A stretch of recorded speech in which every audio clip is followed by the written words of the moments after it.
حکومت کے ہاتھ میں ہوتا ہے. جیسے کہ ہم دیکھتے ہیں دفاعی سامان کا، ساز و ہتھیار وغیرہ ہے، ہتھیار سازی وغیرہ ہے، دفاعی سامان بنانے کا، ڈیفنس کے لیے جو استعمال ہوتا ہے، یہ تمام چیزیں کیا ہے حکومت کے ہاتھ پہ ہوتی ہے، اس کی ذمہ داری میں ہوتی ہے. اگلا ہے نجی شعبہ. دوسرا کیا بتایا گیا؟ نجی شعبہ. اس شعبے میں صنعتیں مکمل طور پر نجی صنعت کاروں کی ملکیت ہوتی ہے، جو خود مختار بھی آپ کہہ سکتے ہیں. ان کی نگرانی میں حکومت ان کی صرف نگرانی کرتی ہے. مثلا اشیاء صرف کا مطلب جو اس میں استعمال ہونے والی اشیاء ہے، ایسی فیکٹریز یا کارخانے وغیرہ، ایسے صنعتیں، اس میں حکومت کی طرف سے اشیاء دینے کا کام کیا جاتا ہے. باقی کام تو وہ مالکان، وہ حکمران ہی کرتے ہیں جو صنعت کے یا اس فیکٹری کے حاکم ہوتے ہیں. اگلا ہے مشترک شعبہ. مشترک کا شعبہ کون سا ہے دیکھیں گے. اس شعبے میں کچھ صنعتیں نجی صنعت کاروں کی ملکیت اور کچھ حکومت کے زیر انتظام ہوتی ہے. اب مشترکہ تیسرا جو ہم نے دیکھنا ہے وہ مشترکہ، یعنی کہ کچھ شعبے کیسے رہتے ہیں، اس میں سے کچھ حصے صنعتوں کے حکومت کے ذمے میں ہوتے ہیں، تو کچھ کیا ہے جو نجی حکومت کے ذمہ داران کے ساتھ ساتھ مل کے جو نجی صنعت کار ہوتے ہیں، جن کی اپنی خود کی ذاتی صنعت ہوتی ہے، وہ ذمہ دار ہوتے ہیں. تو اس طرح سے ہم دیکھتے ہیں آگے کہ مشترک معاشی نظام کو آسانی سے چلانے کے لیے نجی اور عوامی شعبوں میں ربط ہونا ضروری ہے. نجی اور عوامی شعبوں میں دونوں میں ایک دوسرے کے ساتھ تال میل کا ہونا بہت زیادہ ضروری ہے. اس نظام کا مقصد زیادہ سے زیادہ پیداوار، ٹھیک ہے، زیادہ سے زیادہ کیا کرنا ہے یہاں پر؟ پیداوار اور بڑے پیمانے پر عوامی شرکت ہے. یہاں پر یہ جو تیسرا جو شعبہ ہے، اس کا مقصد کیا ہوتا ہے کہ زیادہ سے زیادہ پیداوار ہو اور زیادہ سے زیادہ یہاں پر عوام شریک ہو، زیادہ سے زیادہ لوگوں کو مواقع میسر آئے. اس نظام میں سرمایہ دارانہ اور اشتراکی معاشی نظام کی خوبیوں کو یکجا کرنے کی کوشش کی جاتی ہے. زیادہ سے زیادہ یہاں پر معیشت کو خوبصورت طریقے سے ایک جگہ لانے کی کوشش کی جاتی ہے. مشترک معاشی نظام میں منافع کی تحریک، فعالیت، ضابطوں کی پابندی، متعینہ مدتی منصوبہ بندی وغیرہ سے تغافل کی کوئی گنجائش نہیں ہوتی. اب دیکھیے جو باتیں یہاں پر بتائی گئی اس میں کیا بتایا گیا کہ مشترکہ معاشی نظام میں مشترکہ جو کہ ہم نے ابھی دیکھا، اور ہمارے حساب سے یہ مشترکہ معاشی نظام زیادہ فائدہ مند ہوتا ہے، زیادہ مفید ہوتا ہے. تو اس نظام میں چونکہ اس میں حکومت اور عوام دونوں ایک دوسرے سے ربط میں رہتے ہیں، جڑے ہوتے ہیں، تو اس میں کیا ہے منافع کی تحریک، منافع ملنے کی جو تحریک ہوتی ہے، اور فعالیت یعنی کہ کام میں رہنا، حرکت میں رہنا، عمل میں رہنا، اور ضابطوں کی پابندی، یہاں پر ڈسپلین کی اہمیت ہوتی ہے. اس کے ساتھ متعینہ مدتی منصوبہ بندی وغیرہ سے تغافل. متعینہ جیسے کہ ایگریمنٹ ہم جس کو کہتے ہیں، کوئی بھی کام کے لیے جو بھی فیصلہ کیا جاتا ہے یا منصوبہ بنایا جاتا ہے، جس منصوبے کے تحت وہ کام چل رہا ہے، تو اس میں کسی قسم کا ہیر پھیر یا رد و بدل کرنے کی کوئی گنجائش نہیں ہوتی ہے. فعالیت یعنی کہ یہاں پر بالکل دوسری طریقے سے کام کرنا، یا پھر جو ان کا اصول ہے، جو ان کے ڈسپلین ہے، جو ان کے شرائط ہے، اس سے ہٹ کر کام کرنا، ایسی کوئی ان کے پاس گنجائش نہیں رہتی. جو ضابطے انہوں نے بنا لیے اس ضابطے کے اعتبار سے انہیں چلنا پڑتا ہے. اس معاشی نظام میں ملکی مفاد کو فوقیت حاصل ہوتی ہے. ملکی مفاد کو یعنی کہ اس میں یہ نظام دراصل کس لیے رکھا جاتا ہے، کیوں بنایا جاتا ہے، اس کے ذریعے ملک کا کیا فائدہ ہے، اس پر توجہ دی جاتی ہے تاکہ زیادہ سے زیادہ ترقی کی جا سکے. اب جیسے دفاع ہے، سائنسی تحقیق ہے، تعلیم، سڑکیں، ریل کے راستے، نہریں، بندرگاہیں، ایئرپورٹ کی تعمیر جیسے کئی یہاں پر کیا ہے کثیر سرمایہ کے متقاضی اور تاخیر سے پھل دینے والے ہیں. اب ایک اس میں ہے نا کچھ باتیں بتائی گئی، جیسے کہ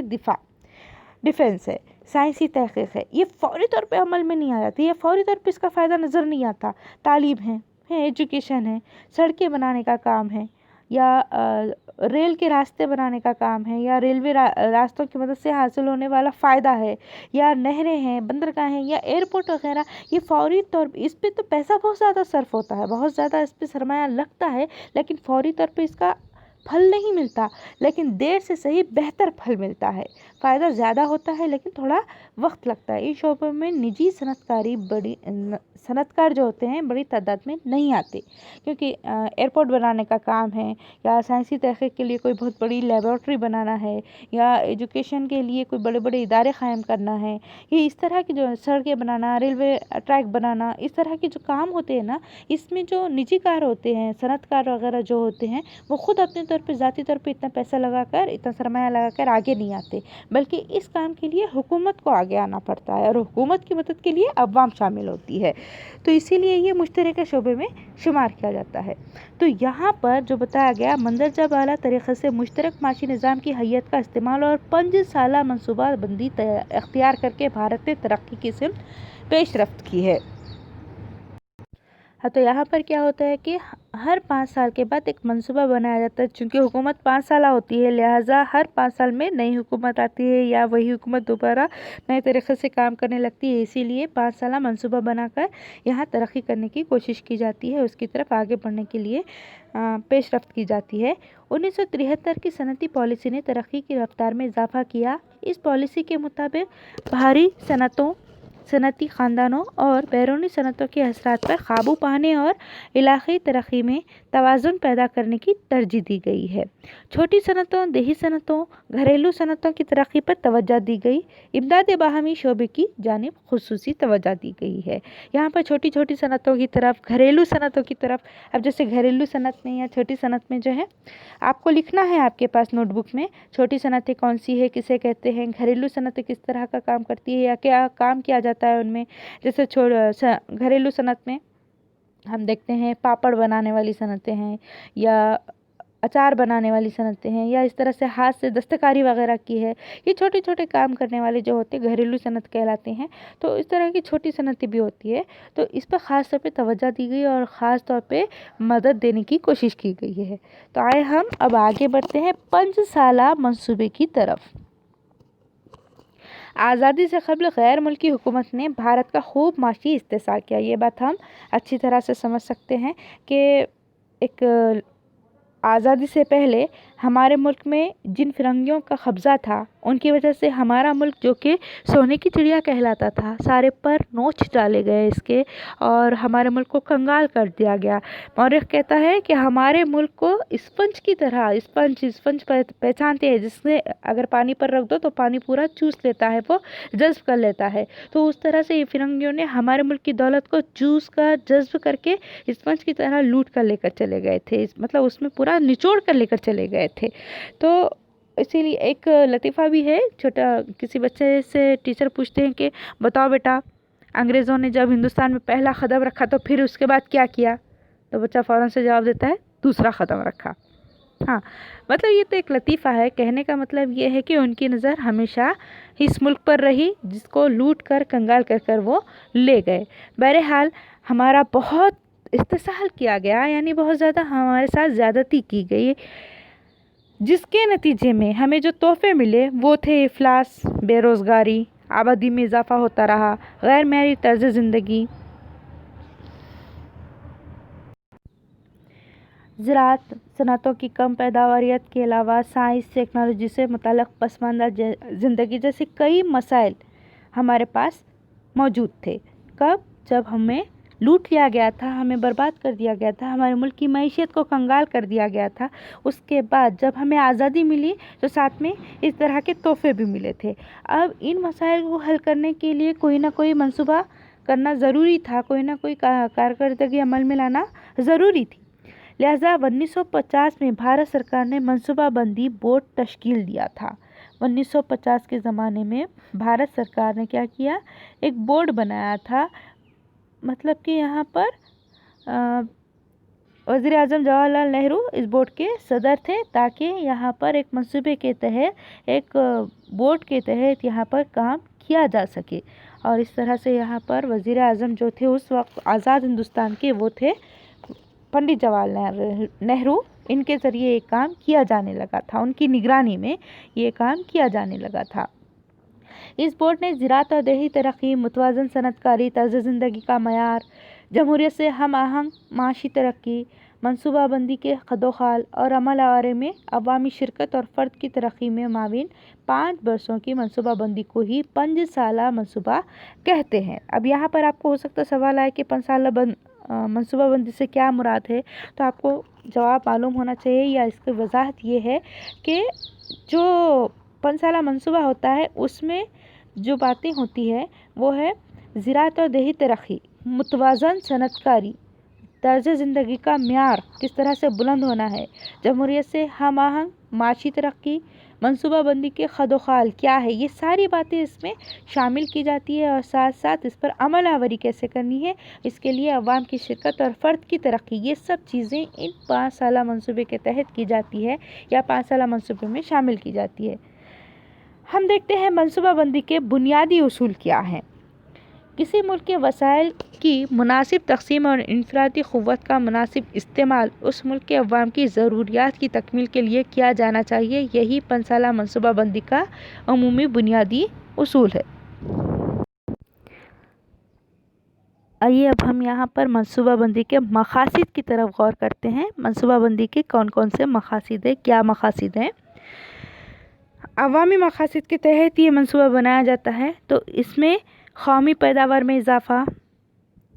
یہ اس کا بنیادی مقصد ہے کہ قومی پیداوار میں اضافہ کیا جائے، بنیادی صنعتوں پر توجہ دے کر ان کی رفتار زیادہ سے زیادہ تیز کی جائے اور ساتھ میں صنعت کاری کی جائے، اناج کے تئیں ملک کو خود کفیل بنانا۔ 5 سالہ جو منصوبہ ہوتا ہے اس کے تحت اناج کے تئیں، اناج کو لے کر کے کسی بھی ملک کا 5 سالہ منصوبے میں یہ خاص طور پہ شمار ہوتا ہے، اور ہم یہاں پر فی الحال ہمارے بھارت کا منصوبہ دیکھ رہے ہیں تو اس میں اناج کو لے کر اپنے ملک کو خود کفیل بنانا یعنی زرعی پیداوار میں اضافہ کرنا، پھر بڑے پیمانے پر روزگار مہیا کرا کر ملک کی نفری قوت کو بروئے کار لانا، یعنی کہ ملک کی جو نفری قوت ہے زیادہ سے زیادہ ترقی، انفرادی طور پر ملک کو ہر بندے کو یہاں پر روزگار مہیا کروانا اور پھر ملک میں ترقی کے مواقع فراہم کرنا۔ اس کے بعد ہم آگے دیکھتے ہیں محصول اور ملکیت میں عدم مساوات دور کرنا۔ محصول اور ملکیت، محصول یعنی حاصل شدہ اور ملکیت، اس میں عدم مساوات یعنی کہ غیر مساوی جو سلوک ہوتا ہے اس کو دور کرنا۔ اس کے بعد ہے اشیاء کی قیمتیں مستحکم سطح پر رکھنا۔ مستحکم یعنی معتدل طریقے سے رکھنا، بہت زیادہ بھی بڑھا نہ دینا اور اتنی بھی کم نہ کر دینا کہ جس سے نقصان ہو۔ چھوٹے خاندان کی افادیت کو سمجھتے ہوئے بڑھتی ہوئی آبادی پر قابو رکھنا۔ جب خاندان چھوٹا ہوگا تو ظاہر سی بات ہے ان کے اخراجات بھی کم ہوں گے، اخراجات کم ہوں گے تو یہاں پر ترقی تیزی سے کی جا سکتی ہے، لہٰذا چھوٹے خاندان کی افادیت کو سمجھتے ہوئے آبادی پر کنٹرول کیا جا سکتا ہے۔ افلاس دور کر کے طرز زندگی کے معیار میں اضافہ کرنا۔ سماجی خدمات کو فروغ دینا، زیادہ سے زیادہ سماجی خدمات مہیا کروانا۔ سماجی خدمات میں ہم دیکھتے ہیں دواخانے ہیں، ہم دیکھتے ہیں سڑکیں ہیں یا ریلوے ٹریک ہے یا اسپتال ہے یا اسکول ہے، مدرسے ہیں، یا ہم دیکھتے ہیں کہ جو پبلک پلیس ہوتے ہیں خاص طور پہ عوام کے لیے، اس کے ساتھ ساتھ ہم بہت سارے ادارے، فلاحی ادارے وغیرہ دیکھتے ہیں جس کے ذریعے سماج کی خدمت کی جا سکتی ہے، اور معاشی شعبے کو خود کفیل بنانا۔ یہ تمام مقاصد جو ہے منصوبے کے بنیادی مقاصد مانے جاتے ہیں۔ اب ہم یہاں پر ایک ایک سے منصوبے کے بارے میں دیکھیں گے دھیرے دھیرے سے، جس میں ہم پہلا منصوبہ دیکھتے ہیں۔ پہلا جو منصوبہ ہے وہ ہے 1951 سے لے کے 56 کے درمیان کیا گیا تھا۔ 1951 تھا 1956۔ اس منصوبے میں زراعت، سماجی ارتقاء، آبپاشی، انسداد سیلاب، توانائی کے وسائل، دیہی اور چھوٹی صنعتیں، بڑی صنعتیں اور معدنیات، نقل و حمل، تعلیم، صحت جیسے شعبوں پر کثیر خرچ کیا گیا۔ یہ منصوبہ منظم طریقے سے ترقی کی بنیاد گزاری کرنے والا منصوبہ ہے۔ دیکھیے یہاں پر پہلا جو 5 سالہ منصوبہ ہے وہ 1951 سے لے کے 56 کے درمیان بنایا گیا تھا۔ اس منصوبے کے تحت جو باتیں اس میں درج کی گئی تھی اس منصوبے میں، اس میں تھا زراعت میں ترقی لانا، سماجی ارتقاء یعنی سماج کی ترقی کرنا، آبپاشی یعنی پانی کی سہولتیں، آب کی سہولتیں، اور اس کے بعد انسداد سیلاب یعنی اگر کبھی سیلاب وغیرہ آ جاتا ہے، یہ قدرتی آفت میں شامل ہے، ایسا کوئی مسئلہ ہو تو اسے کس طرح سے روکا جائے، توانائی کے وسائل یعنی بجلی کے جو وسائل مسائل ہے وہ کیسے حل کریں، وہ کیسے حاصل کریں، اس کے ساتھ دیہی اور چھوٹی جو صنعتیں ہیں یا پھر بڑی صنعتیں، معدنیات، نقل و حمل، ان تمام چیزوں کو آگے بڑھانے کے لیے، مستحکم کرنے کے لیے پھر تعلیم اور صحت جیسے شعبوں پر بہت زیادہ پیسہ خرچ کیا گیا، کیونکہ یہ ایسے ادارے ہیں یا ایسے ذرائع ہیں جس کے ذریعے ملک کو آگے چل کر کے ترقی ہو جاتی ہے۔ ہم آگے دیکھتے ہیں دوسرا 5 سالہ منصوبہ۔ دوسرا 5 سالہ منصوبہ ہم نے دیکھنا ہے 1956 سے، پہلا 51 سے 56 ہے، اب 56 سے ہم 61 کی طرف جا رہے ہیں۔ اس منصوبے میں جو باتیں شامل کی گئی وہ صنعت کاری کے لیے بہت اہم مانی جاتی ہے۔ درگا پور، بھلائی، راور کلا میں فولاد کے کارخانے، سندری میں کیمیائی کھاد کا کارخانہ، چترنجن میں ریلوے انجن بنانے کا کارخانہ، پیرمبر میں ٹرین کے ڈبے بنانے کا کارخانہ، وشاکھاپٹنم میں جہاز سازی کا کارخانہ وغیرہ جیسی بڑی اور بھاری صنعتوں کے کارخانے عوامی شعبے میں قائم کیے گئے۔ اب یہاں پر ایک بات سمجھنے کی یہ ہے، جو یہاں پر بتایا گیا کہ فولاد کا کارخانہ ہے، کیمیائی کھاد کا ہے، یا ریلوے انجن کا ہے، یا ہم نے ٹرین کے ڈبے بنانے کا، یا ہم نے دیکھا جہاز بنانے کا، ایسے ہم نے کارخانے جو دیکھے تو یہ بہت بڑے سرمایہ والے کارخانے، یعنی اس پر بہت زیادہ لاگت لگتی ہے، پیسہ لگتا ہے، بہت سرمایہ لگتا ہے۔ تو یہ عوامی شعبے میں قائم کیے گئے۔ اس کو کیوں کہ یہاں پر اس طرح کے کارخانوں میں عوام کی ضرورت پیش آتی ہے اور اس کی مدد سے، عوام کی مدد سے اسے ترقی دی جا سکتی ہے۔ اور دوسری بات یہ بھی ہے کہ اس طرح سے روزگار کے مواقع بھی میسر آ جاتے ہیں۔ زراعت کے لیے آب رسانی کی خاطر بھاکرانگل، دامودر جیسے وسیع بند بنائے گئے۔ زراعت کے لیے یعنی کہ کھیتی کے لیے، زراعت کاشت کے لیے، زراعت کے لیے پانی کی سہولت کے لیے بھاکرانگل، بھاکرا نانگل اور دامودر جیسے وسیع بند ڈیم جس کو ہم کہتے ہیں، یہ بنائے گئے تاکہ پانی کی سہولت دی جا سکے۔ اس منصوبے کی وجہ سے قومی پیداوار میں اضافہ ہوا۔ بنیادی طور پہ ہم دیکھیں گے معیشت میں جو ہے زراعت ریڑھ کی ہڈی مانا جاتا ہے، تو اس کے ذریعے معیشت میں اضافہ ہوتا ہے۔ تیسرا منصوبہ دیکھتے ہیں، اب ہم تیسرا منصوبے کی طرف ہم بڑھیں گے۔ تیسرا منصوبہ جو تھا 1961 سے لے کے 66 کے درمیان، اس منصوبے کے تحت جو کام کیے گئے یا جو پلاننگ کی گئی تھی وہ زراعت اور صنعتوں کی ترقی میں توازن رکھنا، زراعت اور صنعت دونوں میں توازن قائم رکھنا، ہر سال قومی پیداوار میں اضافہ، بھاری صنعتوں، نقل و حمل اور معدنی صنعتوں کی ترقی، عدم مساوات کو دور کرنے اور روزگار کے مواقع کی توسیع اس منصوبے کے اہم مقاصد تھے۔ روزگار کے مواقع دینا، عدم مساوات یعنی کہ جو زیادتی ہوتی ہے، بھید بھاؤ ہوتا ہے، سماجی جو عدم مساوات ہے، اونچ نیچ ہے، اس کو دور کرنا، ترقی کرنا ہے تو معدنی صنعتوں کی کرنا ہے، نقل و حمل کی کرنا ہے۔ اس طرح سے بہت سارے کام اس صنعت کے ذریعے، اس منصوبے کے ذریعے کیے جانے لگے۔ تیسرے 5 سالہ منصوبے کے بعد 3 ایک منصوبے بنایا، 1 سالہ منصوبے، 3 1 سالہ منصوبے تیار کیے گئے۔ دیکھیے تیسرا جو 5 سالہ منصوبہ تھا، اس کے بعد کیا ہوا، ایک اور منصوبہ بنایا گیا 3 1 سال کے لیے، وہ 3 منصوبے بنائے گئے تھے جو کہ 66 سے لے کے 69 کے درمیان تھے۔ اس دوران شدید قحط سالی کا سامنا کرنا پڑا، کیونکہ اچانک سے کیا ہوا تھا، یہاں پر قدرتی آفت جس کو قحط کہیں گے، یہاں پر قحط پڑ گیا تھا، تو قحط کی وجہ سے بہت سارا مسئلہ یہاں پر، بنیادی مسائل کیا ہے انسان کے لیے، بنیادی مسائل میں روٹی کپڑا ہے اور مکان، تو یہاں پر اناج کا مسئلہ ہو گیا تھا، قلت ہو گئی تھی۔ تو چین کے حملے اور پاکستان سے جنگ کی وجہ سے حکومت کو ترقی کے کاموں کے بجائے دفاعی سرگرمیوں کی طرف زیادہ توجہ دینا پڑی، جس کی وجہ سے ملک کے معاشی نظام پر برا اثر پڑا۔ اب مسئلہ یہ ہوا، ایک تو شدید قحط سالی کا سامنا کرنا پڑا، سوکھا پڑ گیا تھا، کال جس کو کہتے ہیں وہ پڑ گیا تھا۔ دوسری بات، چین نے یہاں پر چین کے حملے اور پاکستان سے جنگ، یہاں اسی دوران میں قحط سالی کے دوران میں چین کے ساتھ حملہ ہوا، پاکستان کے ساتھ بھی جنگ ہوئی، چین نے حملہ کیا اور پاکستان کے ساتھ جنگ ہوئی، تو ایسے اچانک سے یہ جو مسائل سامنے آ گئے، جس کی وجہ سے جو بنیادی ضرورتیں تھیں اس پر توجہ دینے کے بجائے حکومت کو دفاعی کام پر، دفاعی سرگرمی کی طرف بڑھنا پڑا، ان دفاعی سرگرمیوں کی طرف زیادہ توجہ دینی پڑی، جس کی وجہ سے ہمارے ملک کا جو معاشی نظام تھا وہ گڑبڑا گیا، وہ بہت زیادہ متاثر ہو گیا۔ آگے بڑھتے ہیں چوتھا 5 سالہ منصوبہ۔ تمام منصوبوں میں آپ کو دیکھنا ہے کہ کیا اہم بات بتائی گئی ہے۔ اب ہم چوتھے 5 سالہ منصوبے کی طرف جاتے ہیں۔ 1969 سے لے کے 74 کا زمانہ ہے۔ اس منصوبے کے مقاصد طے کرتے وقت بھارت کو خود کفیل بنانا، حکومت کی جانب سے بنیادی صنعتوں کی ترقی، معاشی ترقی کی رفتار میں اضافہ، اشتراکی معاشرے کا تانا بانا تیار کرنے کی طرف توجہ دی گئی۔ یہ تمام چیزیں اس منصوبے کے اہم نکات میں شامل ہوتی ہے کہ کس طرح سے حکومت کی توجہ یہاں پر دے کر صنعتوں کو ترقی دی گئی، کس طرح سے یہاں اس منصوبے کے تحت معاشی ترقی کی رفتار میں اضافہ کرنے کی کوشش کی گئی، کیسے یہاں پر معاشرے کو ایک دوسرے کے ساتھ جوڑ کر رکھا گیا۔ اس کے لیے جو منصوبہ، اس منصوبے میں جو اہم منصوبہ تھا وہ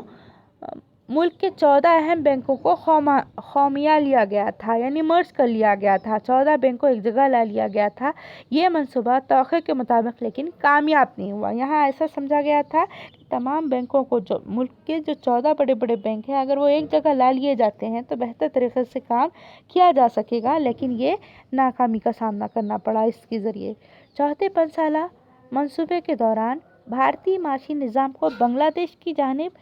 کے اثرات برداشت کرنے پڑے، پناہ گزینوں پر ہونے والا خرچ برداشت کرنا پڑا، سرکاری ملازمین اور ریلوے ملازمین کی تنخواہوں میں اضافہ، بین الاقوامی بازار میں پیٹرول کے بڑھتے دام کی وجہ سے ملکی معیشت کو بہت زیادہ نقصان کا سامنا کرنا پڑا۔ کیا ہوتا ہے یہ چوتھے منصوبے میں جو بنگلہ دیش کی جنگ ہوئی تھی، یعنی کہ ہم نے پہلے بھی دیکھا تھا پاکستان کی جنگ ہوئی ہندوستان کے ساتھ، ہندوستان پاکستان کی جنگ ہوئی، پھر پاکستان سے بنگلہ دیشی بھی اپنے آپ کو الگ اور آزاد منوانا چاہتے تھے، خود مختار منوانا چاہتے تھے، پھر ان کے ساتھ جنگ ہوئی۔ اس کے بعد کیا ہو گیا کہ کچھ ادھر رہ گئے، کچھ ادھر چلے گئے، پھر جو پناہ گزین تھے، جو لوگ یہاں پر پناہ لے چکے تھے، ایسے لوگوں پر بہت زیادہ خرچ کرنا پڑ رہا تھا حکومت کو۔ اس کے ساتھ ساتھ جو ملازمین تھے، جو سرکاری ملازمین تھے یا ریلوے کے ملازمین تھے، ان پر تنخواہیں دینے کا خرچ، ان کے ساتھ تنخواہیں بانٹنے کا خرچ، ساتھ ساتھ پیٹرول کا بھاؤ بڑھتا جا رہا تھا۔ ایسے کئی مسائل تھے جو صرف اور صرف دینے والے مسائل تھے، یعنی صرف کرنے والے، آمدنی کو صرف کرنا تھا، یعنی کہ معیشت کو صرف کرنا تھا، تو جس کی وجہ سے ہمارے ملک کو نقصان برداشت کرنا پڑ رہا تھا۔ ہم اگلے اب 5ویں منصوبے کی طرف بڑھتے ہیں۔ اگلا 5واں منصوبہ ہے 5 سالہ منصوبہ۔ 74 سے لے کے 79 کے دوران غریبی دور کر کے ملک کو معاشی لحاظ سے خود کفیل بنانے کے مقصد کے پیش نظر یہ منصوبہ بنایا گیا تھا، کیونکہ ملک کے حالات انتہائی ابتر ہو چکے تھے اور ایسے وقت میں ملک کو خود کفیل بنانے کے لیے، مستحکم بنانے کے لیے یا ملک کی غربت کو دور کرنے کے لیے منصوبہ بنانا لازمی ہو گیا تھا۔ اور اس منصوبے میں جو سب سے اہم بات شامل تھی وہ قومی پیداوار میں اضافہ کرنا۔ یقیناً اگر قومی پیداوار میں اضافہ ہوگا تو کئی مسائل اپنے آپ ہی ختم ہو سکتے تھے، تو اس کے لیے بڑے پیمانے پر روزگار کی فراہمی لازمی تھی۔ اچھی تعلیم ہوگی تو روزگار کے موقع اچھے ملیں گے، صحت بخش تغذیہ ضروری ہے، پینے کے پانی کی صحیح فراہمی ہو اور دیہی علاقوں تک طبی سہولتوں کی فراہمی، طبی یعنی کہ دواخانے کی سہولتیں،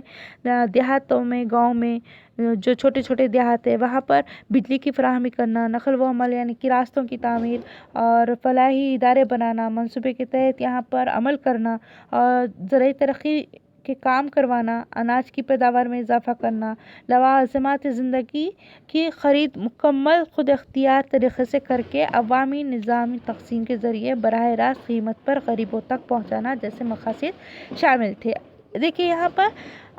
دیگر لوازمات زندگی یعنی کہ انسان کو زندگی گزارنے کے لیے صرف کھانے پینے کی ہی ضرورت نہیں ہوتی، بلکہ اس کے ساتھ اور بھی کئی مسائل ہوتے ہیں جس کو حل کرنا ضروری ہوتا ہے، جیسے کہ زندگی کو گزارنے کے لیے بہت ساری سہولتوں کی بھی ضرورت پڑتی ہے، تو ان تمام سہولتوں کے لیے عوام کو مناسب دام تک ان کے ذریعے سہولتیں پہنچانا وغیرہ یہ مقصد اس منصوبے کا تھا۔ پھر 5واں جو منصوبہ تھا اس میں انسداد افلاس اور روزگار کی فراہمی میں اضافہ لیکن ممکن نہیں ہو سکا، کیونکہ یہ منصوبہ اتنا آسان نہیں تھا۔ پلاننگ اچھی تھی، منصوبہ اچھا تھا، لیکن عمل کرنے میں دشواری ہو رہی تھی۔ افلاسیت کو، غربت کو اتنی آسانی سے ختم نہیں کیا جا سکتا تھا اور روزگار ایک جھٹکے میں سب کو ملنا مشکل تھا۔ 1977 میں لوک سبھا انتخابات میں کانگریس کو شکست کا سامنا کرنا پڑا اور جنتا پارٹی برسر اقتدار آئی، یعنی حکومت 77 میں کس کی بنی؟ کانگریس پارٹی ہٹ کر جنتا پارٹی آ گئی تھی۔